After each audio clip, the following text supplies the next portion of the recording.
Ministerios Evangelísticos Visión de Fe te da la bienvenida a su programa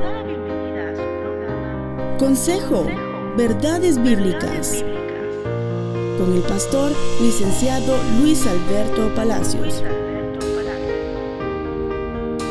Un programa de bendición para tu vida espiritual.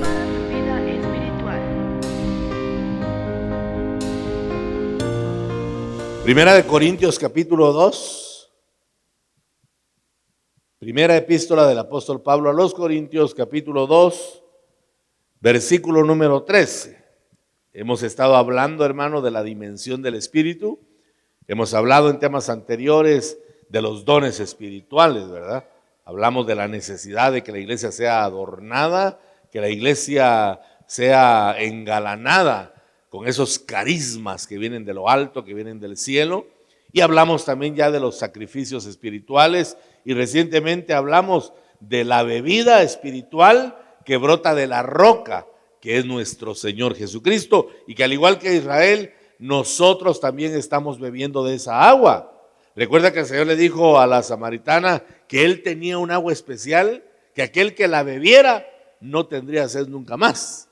Esa agua todavía está brotando y nosotros la hemos bebido, hermanos, y por eso es que tenemos un gozo permanente en nuestro espíritu, porque esa bebida espiritual de alguna manera nos ministra para poder mantenernos en el propósito del Señor y poder afianzarnos de todas las promesas contenidas en su palabra. Hoy quiero darle continuidad al tema de la dimensión espiritual y quiero que leamos 1 Corintios 2:13. Voy a leer la versión de la Biblia de las Américas, que es la que tengo acá, por si difiere un poco de la suya, ¿verdad?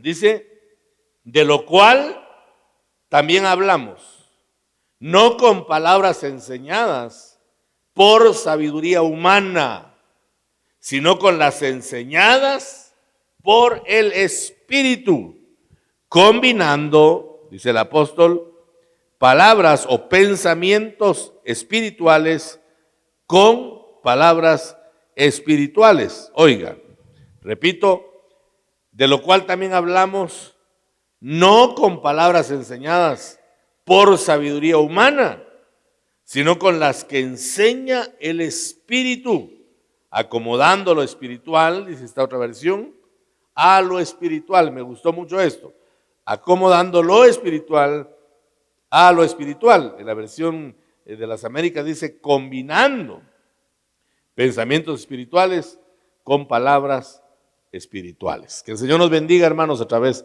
de su palabra. ¿Por qué no saludamos a los hermanos que nos ven a través de Facebook con una ofrenda de palmas, por favor? Que Dios bendiga a los discípulos en el extranjero y a quienes nos siguen en la página de Ministerios Visión de Fe. El pensamiento es la capacidad de formar ideas a partir de lo que nos rodea y poderlas transmitir por medio del lenguaje. Pensamiento es la capacidad de que nos formemos ideas a partir del entorno que nos rodea, a partir de las experiencias que vivimos a diario y poder transmitirlas por medio del lenguaje. Sin embargo, nos encontramos con este pasaje, hermano, que tiene un contenido de verdad impactante en cuanto a la forma en la que el Espíritu Santo trabaja, porque los apóstoles no fueron guiados por principios del mundo, sino que ellos recibieron del Espíritu de Dios la revelación de las cosas que luego tenían que comunicar. Ellos, hermanos, no echaron mano de los poderes del conocimiento terreno, porque claramente dice el contexto de este pasaje que estamos leyendo en los versículos siguientes, que la sabiduría humana no es capaz de entender la sabiduría de Dios, ¿sí? Como que es una frecuencia diferente, es distinta. No alcanza el pensamiento humano a entender el propósito divino. Por eso es que tenemos una urgente necesidad que el Evangelio nos vaya catapultando día a día a la dimensión espiritual. El día viernes expliqué que hay tres dimensiones en las que nos movemos: la dimensión material, que es este mundo, que es la tierra en la que vivimos, y esa se conecta con nuestro cuerpo físico, pero tenemos un alma que tiene que entrar a la dimensión espiritual, y esa dimensión espiritual, si nos acogemos a la guianza del Espíritu Santo, es la que nos va a llevar a la dimensión celestial, que es donde se mueven las cosas espirituales. Yo expliqué, hermano, que es de lo alto, como dice la palabra, que toda dádiva y todo don perfecto, escuche eso, toda dádiva y todo don perfecto desciende del Padre de las luces, dice. Y qué interesante que nos ve el Señor como luz en el mundo. El Señor Jesucristo dijo que mientras Él estaba en la tierra, Él era la luz del mundo. Pero cuando me vaya, dijo el Señor parafraseando, ustedes van a ser la luz del mundo. Nosotros tenemos una responsabilidad, y nuestra responsabilidad es brillar y que podamos ser luz en medio de las tinieblas. Que seamos luz ¿en dónde? Porque ¿qué sentido tiene que seamos luz en medio de la luz? ¿Le encuentra usted sentido a eso? ¿Ser luz en la luz? Nosotros venimos acá y ¿cómo no? El hecho que estemos compartiendo luz con luz es una bendición. Porque el Salmo 133:1 dice, mirad cuán bueno y cuán delicioso es habitar los hermanos juntos en armonía. Dice que es como el óleo sacerdotal que derramaban sobre el sumo sacerdote y que pasaba por la barba de Aarón, hablando del sacerdocio, y luego recorría sus vestiduras hasta llegar al borde, hasta llegar a los pies. Una unción que debe tomarnos a todos. Dice que eso es bueno y delicioso. Y es más, dice que ahí donde estamos reunidos, ahí envía el Señor bendición y vida eterna. No en otro lugar, hermano. Por eso es que la palabra también recomienda en Hebreos 10:25 que no dejemos de congregarnos como algunos tienen por costumbre. Por supuesto que ese no dejemos de congregarnos tiene que ver con el hecho de que no nos vayamos a enfriar. Porque a veces usted no puede venir al culto por X o Y razón, que es entendible. No se refiere a eso. Se refiere al hecho de no buscar por indiferencia. No buscar por otras cosas, hermano, que tal vez no son tan necesarias. En lo necesario, pues el Señor entiende que tenemos que hacer algunas diligencias mientras estamos en la tierra. Pero cuando dice que no nos dejemos de congregar, lo que está advirtiendo es que no vayamos a permitir que el frío del mundo venga a enfriar nuestra alma, sino que estemos congregándonos. Ese era el punto al que quería llegar. Porque cada vez que venimos a este lugar, venimos a recargar nuestro espíritu para que cuando salgamos de nuestro momento de armonía cúltica, vayamos a alumbrar a aquellos que están en tinieblas y que todo aquel que sea expuesto a un hijo de Dios, portador de la gloria, pueda sentir que con esa persona va el Espíritu Santo y el poder que viene de lo alto para poder ministrar su corazón y para poder ministrar su alma. Aleluya. Dele fuerte las palmas al Señor. Entonces, la revelación va a fluir en ese ambiente, el ambiente celestial. Hay que conectarse con lo celestial para que entonces podamos recibir la revelación de Dios como los apóstoles la recibieron. Ellos, hermano, no fueron guiados por principios del mundo, sino que recibieron del Espíritu la revelación de las cosas que luego comunicaron. El mismo Espíritu del que recibieron la revelación y el testimonio salvífico es el que les dio un lenguaje, óigame, claro y sencillo, enseñando por el Espíritu Santo todo aquello que Dios quería revelarle también a su pueblo. Ellos dejaron por un lado totalmente, hermano, la oratoria, las palabras seductoras de las filosofías humanas para poder enseñar de verdad la palabra del Señor. Por eso leí acá, vamos a ver, la versión Reina Valera actualizada, a ver si la tengo aquí, hermanos. Aquí está, Reina Valera actualizada, dice, de estas cosas estamos hablando, no con las palabras enseñadas por la sabiduría humana, sino con las enseñadas por el Espíritu, interpretando lo espiritual por medios espirituales. Mire qué interesante. De estas cosas estamos hablando no con las palabras enseñadas por la sabiduría humana. Esto abofetea aquel pensamiento, hermano, y quiero aclararle que no estoy en contra de que usted se prepare. No, yo no estoy en contra de eso. Mientras estamos en el mundo hay que actuar, hermano. Uno de los grandes teólogos dijo, si Cristo viniera mañana, de todas formas yo voy a plantar un árbol hoy. Algo tenemos que hacer, ¿verdad? Yo no estoy en contra de eso. De lo que sí estoy en contra es del pensamiento erróneo, que mientras más profesionales haya, mejor va a ser el evangelio. Ya escuché a un predicador decir eso, que se prepare la gente, estudien patojos, estudien, y ya salgan, decía, de la tontera y prepárense, porque cuando la iglesia se llene de licenciados, de doctores, de ingenieros, ese es otro evangelio. ¿Quién dice eso?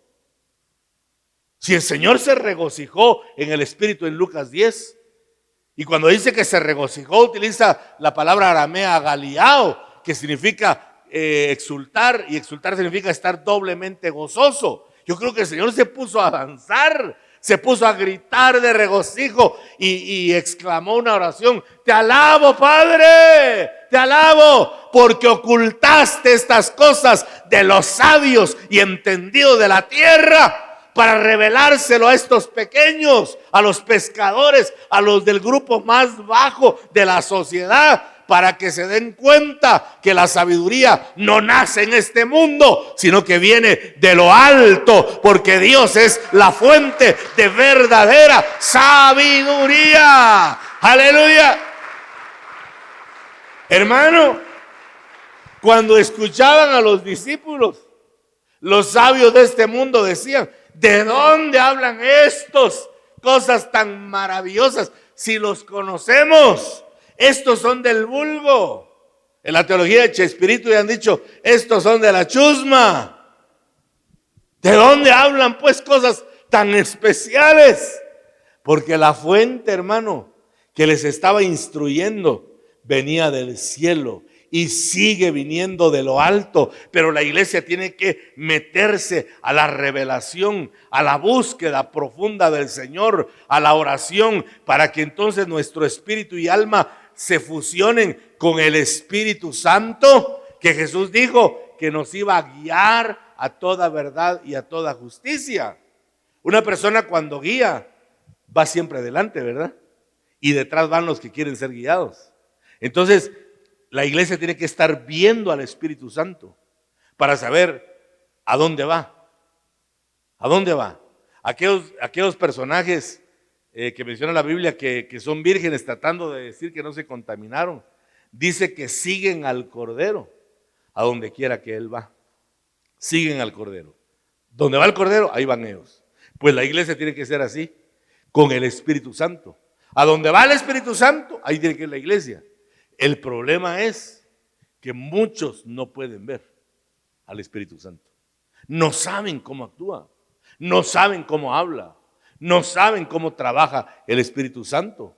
Porque si la iglesia es dirigida por el Espíritu, va a encontrarse con esas aguas abundantes de la revelación con las que se encontraron los apóstoles. Y por eso dicen ellos abiertamente, claramente, dice el apóstol Pablo: de estas cosas estamos, en plural, estamos hablando, no con las palabras enseñadas por la sabiduría humana, sino con las enseñadas por el Espíritu.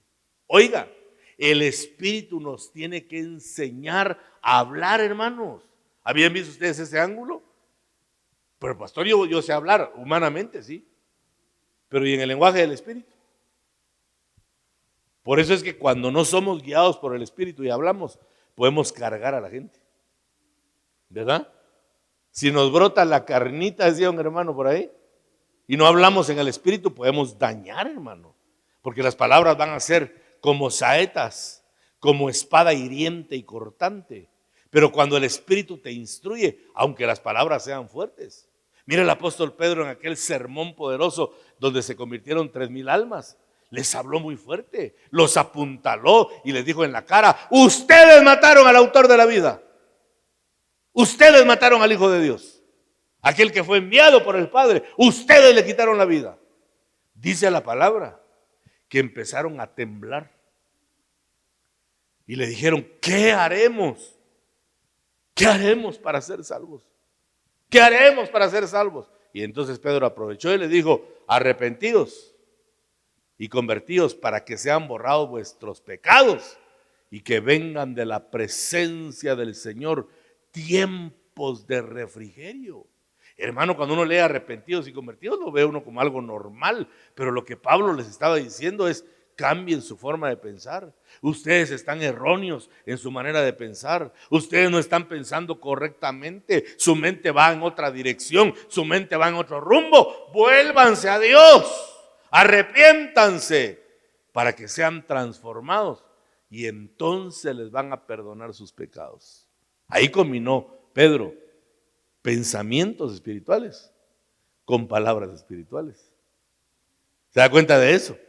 Por eso dice aquí Pablo: estamos hablando de estas cosas no con las palabras enseñadas por la sabiduría humana, sino con las enseñadas por el Espíritu. Luego dice: interpretando lo espiritual por medios espirituales. ¿Sabe por qué mucho pueblo está al margen de la bendición? Porque hemos estado estudiando, hermanos. Si usted no ha venido, se ha perdido eso. Que ya nos bendijeron con toda clase de bendición en los lugares celestiales con Cristo. ¿En dónde nos bendijeron? Entonces, mire pues, para poder echar mano de esas bendiciones, hay que subir a los lugares celestiales. Pastor, pero estamos en la tierra. Sí, pero podemos subir a la presencia de Dios. ¿Cómo? Por medio de la adoración verdadera, por ejemplo. Dice que el Padre está buscando adoradores, pero adoradores ¿cómo? En espíritu y en verdad, porque son los únicos que pueden entrar al cielo. Leímos Malaquías 3:10, hermano, que tengo más de 34 años de estar predicando y nunca lo había visto así. Pruébeme esto, porque la pregunta que está antes de Malaquías 3:10, Dios les dice al pueblo de Israel, les recrimina que invalidaron el pacto, que lo quebrantaron, que traicionaron a Dios. Y entonces dice: vuélvanse a mí. Y el pueblo, en algo que se conoce teológicamente como el rib se conoce, ese pleito que hubo entre Dios y el pueblo. Él les dice: vuélvanse a mí. Y ellos le responden: ¿y cómo nos volveremos? ¿Cómo nos volveremos? Y entonces dice Malaquías 3:10, traigan el diezmo, traed todo el diezmo, o traed íntegramente el diezmo. Probadme ahora en esto, dice el Señor. Oiga, si no, os abriré las ventanas de los cielos. Entonces, ¿cómo estaban los lugares celestiales para ellos? Cerrados. ¿Cómo estaban los lugares celestiales? Y si de lo celestial viene la revelación, viene toda dádiva, viene todo don y viene toda bendición, entonces, ¿qué tenía Israel? ¿Sabe qué tenía? Nada. Pero les dijo el Señor: pruébeme, porque la alabanza abre los cielos, la obediencia abre los cielos. Cuando Jesús fue al Jordán para ser bautizado, después de que fue bautizado, o en el momento que estaba siendo bautizado, dice que los cielos se abrieron y el Espíritu Santo descendió corporalmente en forma como de paloma. Entonces la obediencia también abre los cielos. El diezmo, el Señor dijo: pruébenme, obedézcanme y traigan lo que yo les pedí. Y el pacto que hizo su padre Jacob conmigo, que lo cumpla. Y entonces van a darse cuenta que otra vez les voy a abrir las ventanas de los cielos. Y derramaré, ¿qué dice? Bendición. ¿Hasta qué? ¿Qué dijo Dios que iba a derramar? Porque allá en lo alto están las bendiciones.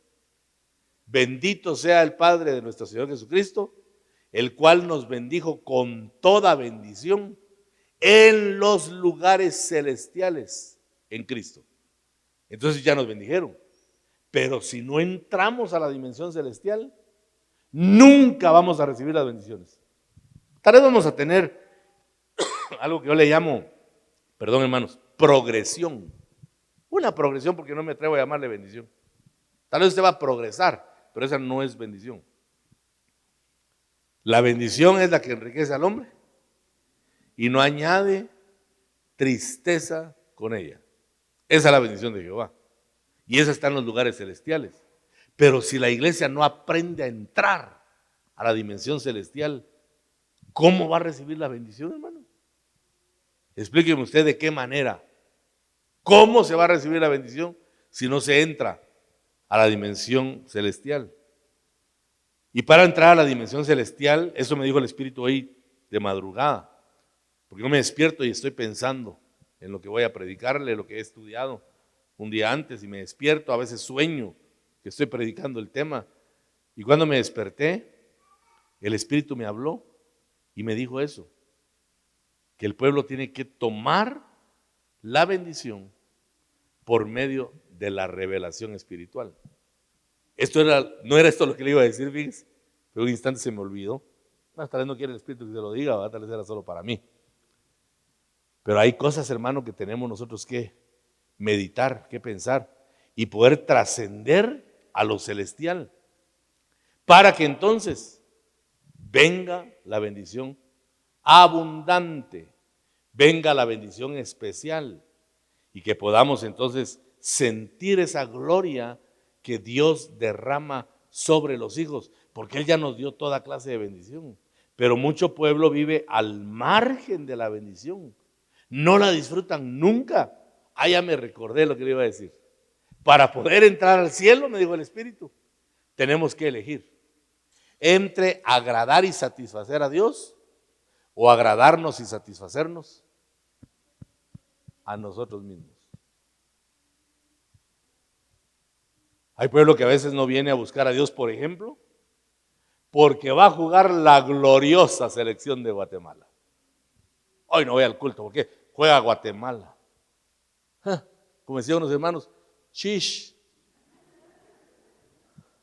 Por eso deja usted a Dios. No, pastores, que va a jugar nuestro glorioso Chinabajul. Bueno, ahí si no me meto que me pueden linchar aquí, ¿verdad? Hermano, a Dios hay que darle prioridad, porque si no le damos holgura al alma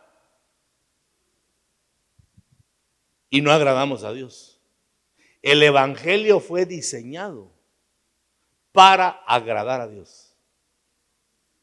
Jesús vino no a satisfacer sus deseos. Jesús vino a agradar al Padre y lo logró, porque el día de la transformación aquella que se dio en el monte donde 3 discípulos fueron testigos, se oyó la voz del Padre que dijo: este es mi Hijo amado, en quien tengo complacencia. A Él oíd. Mire lo que dijo el Padre: este es mi Hijo que me complace, este es mi Hijo que me agrada, este es el Hijo que satisface los anhelos y deseos de mi corazón. Pero hermano, con todo respeto, ¿qué dirá de nosotros Dios? La dimensión celestial es urgente que la iglesia la incursione, porque por no entrar a la dimensión celestial hemos caído en un evangelio vacuo, en un evangelio vacío, en un evangelio soso, en un evangelio sin sabor, en un evangelio que no impacta a nadie, porque estamos viviendo en una dimensión humana del evangelio y el Señor quiere que vivamos en la dimensión celestial. La iglesia, hermano, fue poderosa hasta que el Espíritu Santo descendió en el día del Pentecostés. Se oyó un estruendo porque el Espíritu Santo vino a la tierra y a la presencia de Jehová tiembla la tierra. Se escuchó un estruendo y todos fueron llenos del Espíritu Santo y se les aparecieron lenguas repartidas como de fuego. Y todos los que los miraban pensaban que estaban borrachos. Ahí comenzó el poder. porque estaban recibiendo una investidura de lo alto, una investidura celestial. Pero ¿dónde quedó eso? Hoy la gente busca iglesias grandes, hoy la gente busca iglesias novedosas, y le decía uno de estos días que la gente va buscando lo que no tiene. ¿Aló? Yo voy a ir allá porque no tiene nada. ¿Cuándo va a dar usted? ¿Cuándo va a ser usted un ungido? Que diga, ahí viene fulano de tal, ese es un hombre de Dios. Ahí viene la mujer tal, esa es una mujer usada por el Espíritu Santo. ¿Cuándo? Pero la gente buscando, yo busco donde hay poder. ¿Y cuándo lo vas a tener tú? ¿Aló? Si todos fuéramos investidos de poder, la iglesia estaría trastornando al mundo. Eso decían de los discípulos, ¿verdad? Ahí vienen estos que trastornan al mundo. Pero hoy el mundo está trastornando a la iglesia. Eso está serio, hermano. Me voy a echar un trago de té mejor.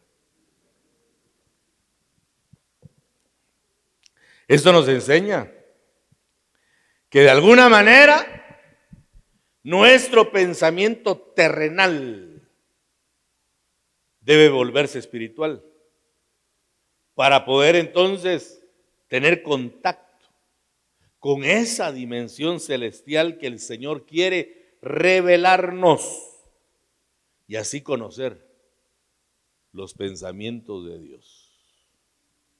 Oiga eso, así conocer los pensamientos de Dios. Yo recuerdo, he leído un poco sobre personajes del siglo pasado muy usados. Me impacta mucho, por ejemplo, leer el avivamiento glorioso que se dio en Azusa, California, aún en nuestra Guatemala. El mover del Espíritu Santo tremendo que se dio, hermano, en algunas partes del altiplano, donde la gente llegaba, eran atraídos en masa por el Espíritu Santo, masivamente. Y comentan que en iglesitas de adobe, ahí la gloria de Dios caía. Y las personas solo tocaban las paredes y caían desplomadas bajo el impacto del Espíritu Santo. Y dentro de ese mover en Estados Unidos se levantaron mujeres de Dios como Aimee McPherson, John Goldworth, Catherine Kuhlman, que Catherine Kuhlman estaba predicando y de repente se quedaba en silencio. Se quedaba en silencio, no hablaba. Se quebrantaba y lo único que decía a medias palabras era: aquí está el Espíritu Santo. Dice el Espíritu que ya no lo contristen. Dice el Espíritu, y la gente comenzaba a caer desplomada, quebrantada, por una mujer que estaba conociendo los pensamientos de Dios. Pero si yo pregunto, ¿qué está pensando Dios en este momento? ¿Quién daría la respuesta? El pensamiento espiritual nos tiene que llevar a este nivel, hermanos, a esta dimensión, para poder conocer los pensamientos de Dios. Tenemos entonces necesariamente que avanzar a una forma madura de pensar.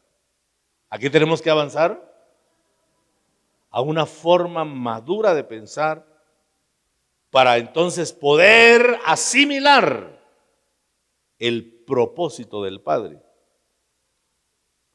¿Cómo se logra eso? Pues necesariamente hay que pasar por una evolución de la mente. Es que miren, hermanos, sinceramente, yo creo que pensamos poco en el propósito de Dios. Saulo, cuando iba camino a Damasco y se encontró con la revelación del Cristo de la gloria, porque usted recuerda, ¿verdad? Una luz deslumbrante, más fuerte que el sol cuando está en su cenit, que lo desplomó, y el hombre estaba aturdido. Y cuando vio la luz y escuchó una voz, Saulo dijo: ¿quién eres, Señor? Y la voz divina le dijo: yo soy Jesús, a quien tú persigues.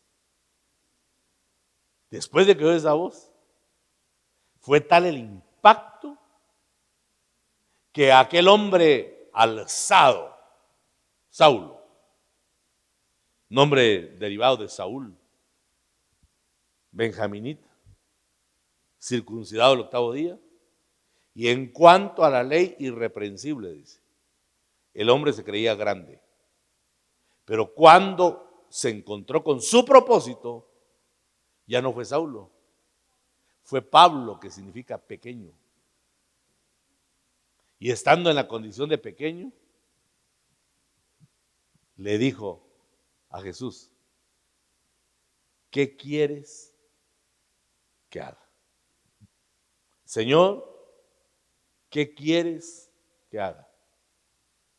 Y le dijeron: en el camino se te dirá lo que tienes que hacer. Esa pregunta, ¿qué quieres que haga? ¿Sabe qué significa? Que entendió su propósito. ¿Qué quiere Dios que hagas tú? Tú lo debes de saber. Como yo debo de saber qué quiere Dios que haga.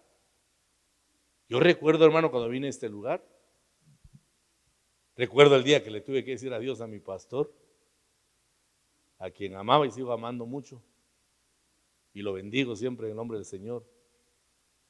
Pero le dije: hermano, hay una voz que me está hablando que es muy fuerte, es una voz más fuerte que la suya. Yo me tengo que ir. Dios me habló que vaya a ese lugar, por este lugar donde estamos, porque va a ser una obra ahí. Va a levantar a un pueblo que tiene necesidad. Y me vine teniendo todo en contra. Por eso qué triste que ahora los pastores de seminario teológico preguntan cuántos miembros hay y cuántos se reciben mensualmente para ir a predicar la palabra. Yo cuando me vine creyendo a la Escritura, porque el Señor me dijo: el justo por su fe vivirá. Mi esposa todavía me preguntó y me dijo: ¿y ahora de qué vamos a vivir? Le dije: de lo que hemos vivido siempre, de la misericordia de Dios. Sí, me dijo: ¿pero quién te va a ayudar? Dios. Él me va a ayudar. Y le dije: esta va a ser la señal más clara, porque si voy sin la voluntad de Dios, voy a regresar avergonzado, le dije, y voy a venirle a pedir perdón a mi pastor. Y le voy a decir: hermano, perdóneme, metí la pata, me confundí. Y se lo dije a él, y usted me va a tener que perdonarle. Pero voy a ir a probar, porque yo estoy consciente, le dije. Conozco la doctrina, aún la que pregonaba nuestro fundador, y sé que él decía que a los metiches Dios no los sostiene. Si soy un metiche, Dios me va a echar de ese lugar, le dije. Pero si voy con un propósito, Dios va a tener cuidado de mí. Y me vine movido en fe, sin esperar ya un cheque cada mes, orando nada más, buscando el rostro del Señor, estudiando la palabra. Y a la puerta venían a tocar vecinos que tal vez me están escuchando, y traían provisión. Sentí en mi corazón traerles esto para que coman. Así me tuvo Dios por mucho tiempo. Nunca me dejó el Señor. Recuerdo cuando vino aquel campero móvil, que tenía nada más 16 quetzales en la bolsa. Le dije a mi esposa: yo quiero ir a probar ese pollo. Y estaba en la ventanilla, estaba temblando, y pero si no me va a alcanzar el dinero, qué vergüenza. Llegué, compré, y con una porcioncita pequeña, con eso nosotros nos saciábamos. Pero una cosa puedo decirle: cada vez que le decía: Señor, yo necesito, Dios me enviaba provisión. Le decía a mi esposa: ¿tenés una bolsa o algo así? Vamos al mercado. ¿Tenés dinero? No, pero tengo fe. Bueno. Y nos íbamos al mercado. Solo llegaba al lugar y: hermano Luisito, ¿qué tal, mi hermano? ¿Cómo está? Solo lo vi. Y Dios me dijo que lo bendijera. Aquí está una ofrenda. ¿Qué podía hacer yo más que alzar mis manos y decir: gracias, Padre, porque tú tienes cuidado de tus hijos? Amén. Aleluya. Dios usa a quien se deja usar. Amén, hermanos. Pero ¿por qué le digo esto? Porque yo no me vine movido por una ambición. A mí me asusta, hermano, que hoy por hoy están saliendo ministros en serie, pero no en serio. Porque muchos hoy se están metiendo al ministerio por amor al dinero, no por amor a las almas. Y que el Señor reprenda eso. Nunca van a prosperar. Si no son llamados, no van a prosperar. Porque Dios respalda a los llamados, no a los metiches, lo vuelvo a repetir. Se necesita tener el testimonio. Dios me dijo, quiero que vayas a ese lugar, a Sacuelo Central, porque ahí se va a levantar una obra. Aquí está la obra. Aquí está lo que Dios me dijo, que no es lo que Dios me mostró. Tal vez solo es el principio, hermano. No se extrañe que de repente un día tengamos que movernos de este lugar, porque no es lo que Dios me mostró en visión. Yo estaba predicando en un lugar donde mi pastor me delegó, había radio porque se estaba transmitiendo a todo Centroamérica. Hermano, yo estaba temblando de nervios ese día. Tenía la garganta seca del nerviosismo, ¿verdad? Bueno, prediqué, la gloria de Dios cayó. Habían iglesias invitadas de varios lugares, de varias regiones, y la gente estaba postrada en ese templo que ese día se abarrotó, hermano. No se pusieron muchas sillas, la gente estaba de pie porque no cabían, con sillas no cabía esa multitud. Y cuando yo vi a toda esa gente llorando, el Espíritu me dijo, alza tus ojos. Yo vi a todo ese pueblo llorando y me dijo el Espíritu, la bendición que te voy a dar a donde te llevo es más grande que todo esto. Por eso le digo que no lo he visto, hermano. Esto no es pero ni la quinta parte de lo que Dios me mostró. ¿Será que Dios no va a cumplir? No lo creo. Dios va a cumplir su promesa. Y me dijo, una cosecha más grande te voy a dar. Ahora lo que sí no sé es si yo lo voy a ver o lo van a ver mis generaciones. Pero esta es una siembra que va a prosperar porque nació con una promesa de Dios y Dios es un caballero. Él siempre cumple todo lo que promete. Démosle gloria al Señor, hermanitos amados. ¡Aleluya! Entonces, repito, debemos alcanzar o avanzar a una forma madura de pensar para poder asimilar el propósito del Padre. Y para lograrlo es necesario pasar por una evolución de la mente. ¿Qué es lo primero que va a alcanzar la iglesia? Pensamiento maduro. ¿Qué va a alcanzar? La Biblia describe que los niños son llevados por diversos vientos de doctrina. Eso dice Corintios, ¿verdad? Hacen grupos y crean rivalidades. Al decir yo soy de Pablo, yo soy de Apolos, yo soy de Cefas, yo soy de Cristo. Hay divisiones. El pensamiento maduro nos va a llevar a ser equilibrados y a ser constantes en el Evangelio para dejar las cosas de niño y entonces ir avanzando en el propósito que Dios se ha trazado para nosotros. El pensamiento maduro nos va a hacer entender la unidad del cuerpo de Cristo. Por supuesto, cada uno trabaja de la forma que Dios le preordenó para trabajar, porque todos tenemos una distinta función en el cuerpo.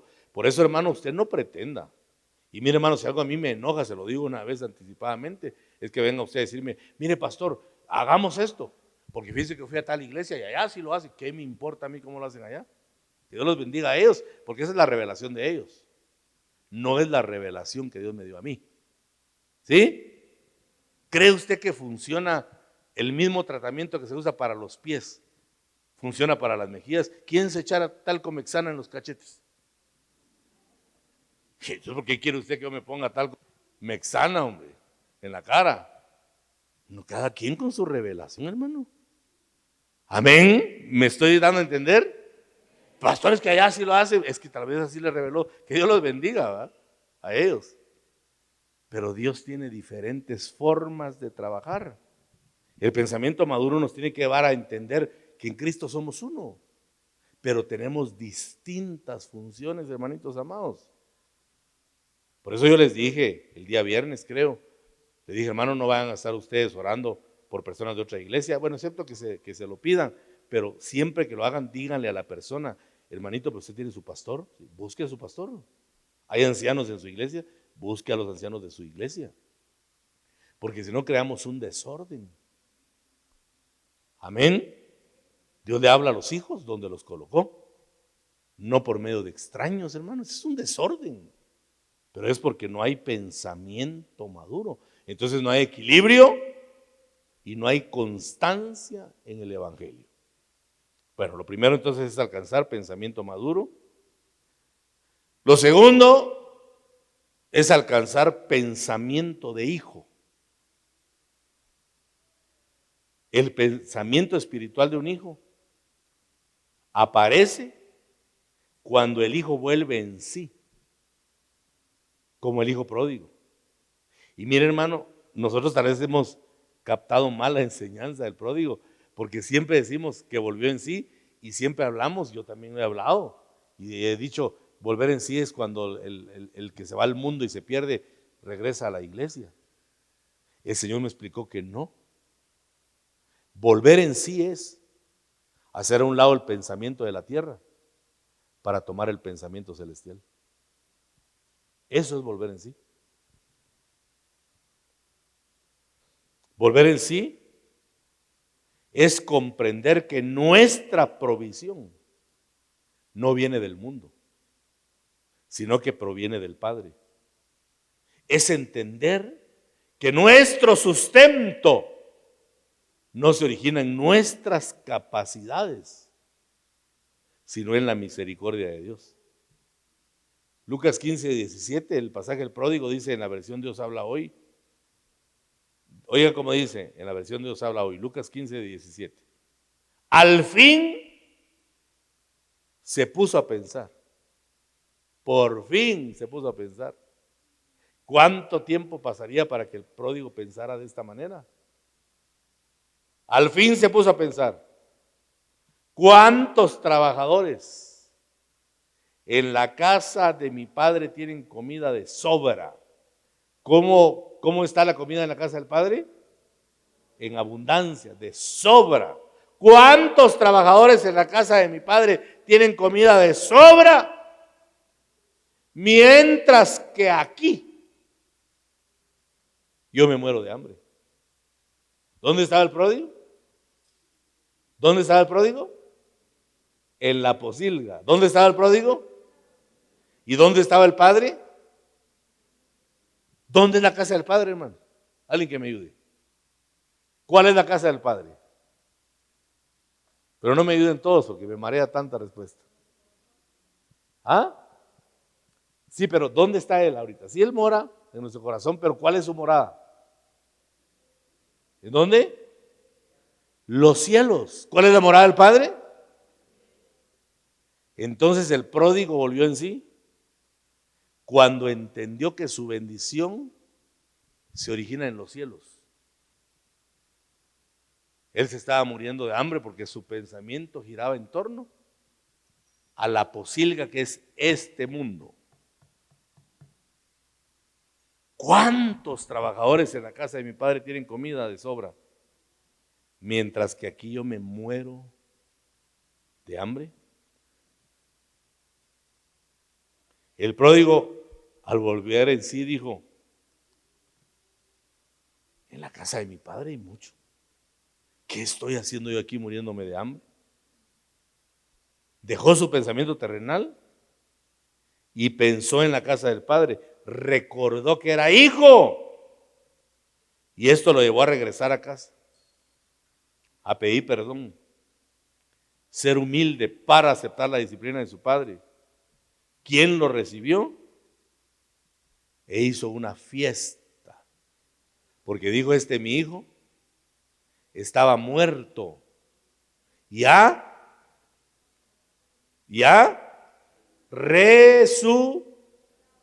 ¿Cómo estaba el pródigo? ¿Pero se había muerto? No. ¿Qué se había muerto? Su pensamiento. Mi hijo estaba muerto, amando a la posilga, viviendo perdidamente. pero ha reconocido que yo soy su sustento. Entonces ya resucitó. Apareció otra vez el pensamiento de hijo. ¿Qué pensamiento tenemos nosotros, hermano? ¿Hay crisis en el mundo? Sí. El que tiene pensamiento de hijo sabe que su sustento no viene del mundo, sino que viene de Dios. Joven fui envejecido y no he visto al justo desamparado, ni a sus hijos que estén mendigando pan. Tú nunca vas a ser un mendigo, porque eres hijo del Dios Todopoderoso. ¡Aleluya! Gloria al Señor. De alguna forma, hermano, el pensamiento maduro nos va a llevar también a tener pensamientos de perdón. Lea conmigo Mateo capítulo 9, por favor. Mateo capítulo 9, versículos 4 y 5. No sé si están usando la pantalla. ¿Sí? Mateo 9, 4 y 5.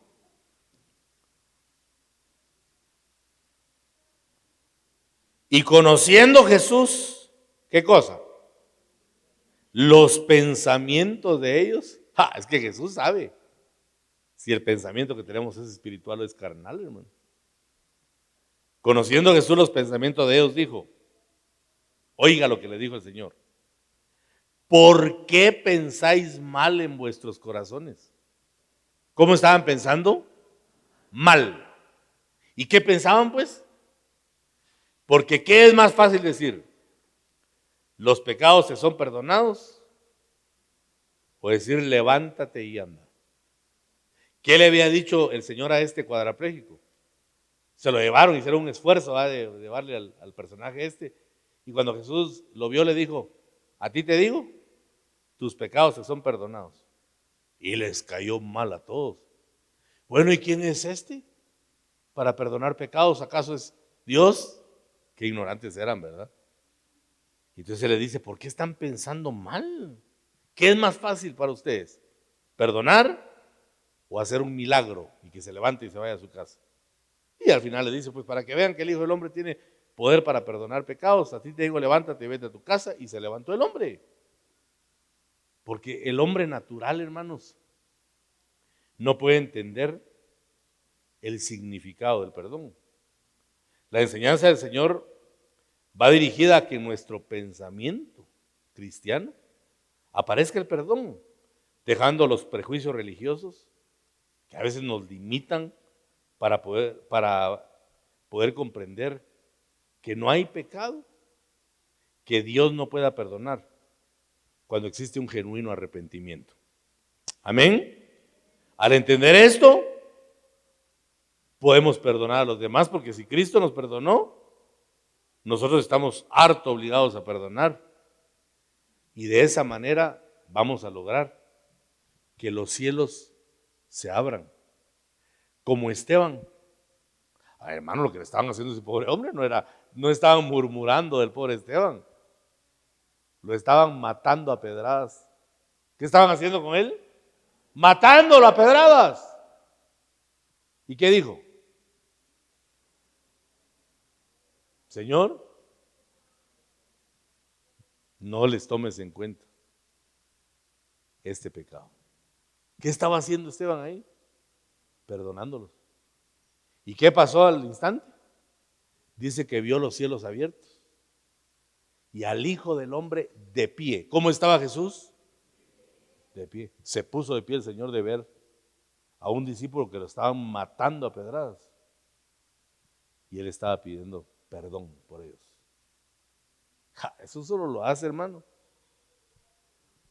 un pensamiento espiritual restaurado. Amén. Hay pensamientos también de bien que la iglesia tiene que desarrollar bajo el influjo del Espíritu Santo. El pensar continuamente en ayudar, es un pensamiento del Espíritu.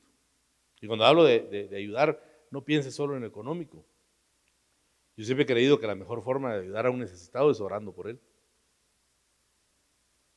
Sí, sí se puede, hay que dar lo material. Pero lo mejor es orar, clamar, que Dios envíe su sustento.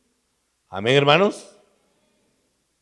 Al ser expuestos a la palabra de Dios, como estamos siendo expuestos en este momento, la palabra va penetrando a lo más profundo de nuestro ser. Dice que es como espada de dos filos, que penetra hasta dividir lo que es del alma y del espíritu. Mire, la única que puede dividir lo que es del alma y del espíritu es la palabra. Porque, hermano, ¿cómo cuesta? Por eso es que hay hermanos y hermanas que han acuñado el pensamiento, ay, saber si será de Dios esto, será mi carne. No saben si es del espíritu o del alma. Pero la palabra sí puede diferenciar lo que nace del espíritu y lo que nace del alma. Entonces puede llegar hasta nuestros pensamientos y la palabra los analiza. Y al aplicarle fe a la palabra, comenzamos a obtener los pensamientos espirituales. Oímos la palabra y le aplicamos fe y entonces aparecen los pensamientos del espíritu. Ya no son nacidos de la carne, ya no son nacidos del cacumen, sino que nacen del espíritu y nos ponen en contacto con Dios. Y esos pensamientos espirituales comienzan a traer sobrenaturalidad. Hermano, la palabra dice que prácticamente para usted y para mí no debiera haber nada imposible, porque tenemos a Dios. ¿Habrá algo imposible para Dios? No. Entonces para nosotros no tendría que haber nada imposible. Pero cómo nuestra mente tiene que ser procesada, ese es el punto. Estamos orando, hermano, y hoy vamos a orar una vez más. Al finalizar la prédica vamos a orar unos 15 minutos, pero quiero que oremos corporativamente, que oremos juntos, que nos unamos en espíritu para clamar. Por eso he estado pidiendo que solo usen un fondo de piano suave, hermano, suave. Porque a veces comenzamos orando y terminamos cantando y no es esa la idea. Está bueno que alabemos a Dios, pero ya pasó el tiempo de la alabanza. Ahora se trata que oremos, hermano, que suene el shofar. ¿Sabía usted que cuando suena el shofar es la autoridad del Espíritu? El día que ese shofar esté sonando, callémonos todos la boca, porque es Dios hablando por su Espíritu. ¿Sí? Yo cuando escucho el shofar me detengo y veo al hermano y espero que termine para poder hablar, porque no puedo yo usurpar la autoridad del Espíritu. Shofar es la S, shofar. La S que está en el nombre de Yeshua. Shofar, ahí está la H del Espíritu, ¿verdad? Entonces cuando el shofar suena, es Dios hablando, ministrando. No entendemos nada con nuestra mente natural, pero nuestro espíritu sí recibe la bendición. Por eso es que el tocar el shofar también exige una guianza del espíritu tremenda, hermanos. Ahí mira usted ese cachito, ¿verdad? Pero tiene un significado tremendo. Con el shofar convocaban al pueblo a la batalla. Con el shofar hacía que el enemigo saliera huyendo. A los filisteos les temblaban las piernas cuando oían el sonido del shofar. Porque los enemigos de Jehová tiemblan cuando el poder del Espíritu se va diseminando. Es que como es un sonido, el Espíritu se va diseminando y va tomando ambientes, ámbitos, para que la gloria de Dios descienda. Amén, hermanos. Entonces tenemos que, por eso le digo que pido mejor un fondo de piano suave, porque a veces podemos estorbar la presencia más que provocarla, ¿verdad? Mejor en suavidad. Lo que sí debe oírse es su voz, que se escuche el clamor en el cielo, que el Señor sepa que hay un hijo que está clamando. ¿Sabe usted qué es clamar? ¿Sabe qué es clamar, hermano? Es pedir ayuda en voz alta.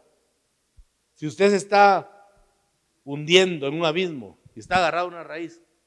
En voz baja pide usted ayuda. Ay, Señor, que alguien venga a ayudarme. Usted grita, ¡auxilio! Eso es clamar. Pero hermano, clamemos. Hermano, clamemos. No, hombre, alce su voz. Que lo escuchen en el cielo. Porque tenemos un Dios bendito que dice que su oído está atento al clamor de su pueblo. ¿Cuándo nos escucha Dios? Cuando clamamos. Pero Dios no es sordo, dice la gente. Sí, pero tampoco padece de los nervios. Nuestro clamor es el grito de necesidad que tenemos para que Él intervenga, para que Él nos auxilie, para que Él nos ayude y al final de la prueba salgamos con nuestros brazos en alto en señal de que somos más que vencedores en Cristo Jesús. Aleluya. Dele gloria al Señor, por favor, esta mañana.